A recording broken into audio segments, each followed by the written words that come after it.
Hello everyone. In last class, we have seen two communication model. First one is request response model and second one is publish subscribe model. COAP constraint application protocol is based on request response model and MQTT protocol is based on publish subscribe model. And in today's video, we will discuss about push pull model and exclusive pair model.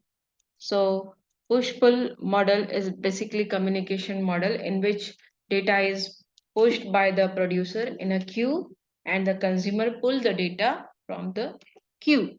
What does it mean? It means here you can see this is the publisher. This publisher send message to queue here. This is the message queue. In blue color arrow, you can see this is the message queue. So publisher send the message in this queue and the message. So this is the queue and this consumer will pull the message from this queue. So in the same way, this is the another message queue and this is consumer 2 which pull the message from this. So this is the push-pull model. So here producers are not aware of the consumer. Here publisher don't know about this consumers.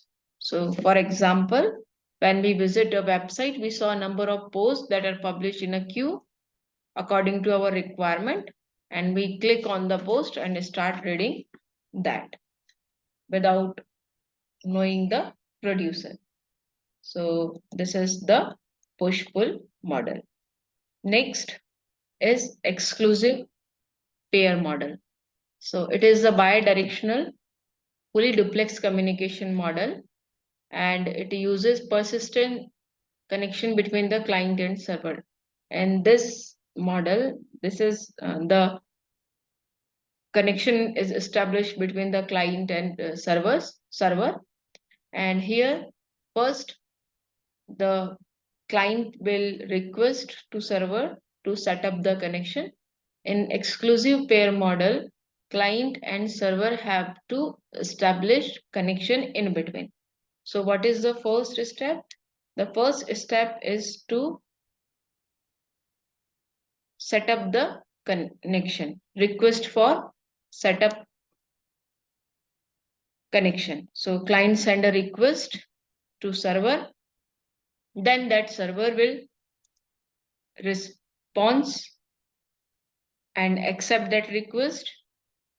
Then client will share the message to the server and then server will send message to client. In this way, there will be communication is established between client and the server and when there is request to close the connection, then connection will close. So this is the exclusive pair communication model. Now next is different types of communication APIs. This is also included in the logical design of IoT systems. So what is API? An application programming interface. It provide a interface to access the server resources. Whatever the server resources are available, that resources can be accessed using these API. So API is the one which connect the things together in the Internet of Things. So communication APIs play an important role in IoT solutions. API act as a point of interaction between the IoT devices and the internet or other element within the network. And for IoT based solution, there are two types of communication API which are generally used.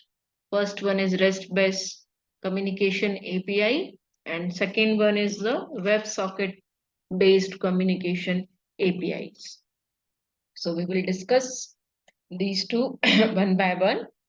So first one is REST based communication API. So what is REST? REST is a representational state transfer. So what is REST? Basically, this is the set of architectural principles by which we can design web services and APIs that focus on the system resources and how resources states are addressed and transferred. So basically, these are the principles for designing any web services and web APIs. And this REST API follow request response model, and REST architectural constraint apply to components, connectors, data elements within the system. And this REST API and its principles will applicable to all the elements like components, connectors, and data in the systems. For example, one API of weather monitoring, user can see the weather at any given location through the app in their mobile, and this application uses REST API provided by AccuWeather to access the weather details. When a user selects a location in mobile app, the application sends a HTTP request as shown in the figure in the below. Here you can see this is mobile, or here make the request. Here you can, this communication API use this for get, post, put, and delete message. And this is introduction of REST API. Now in next lecture, we will discuss this API in detail. Thank you and have a nice day.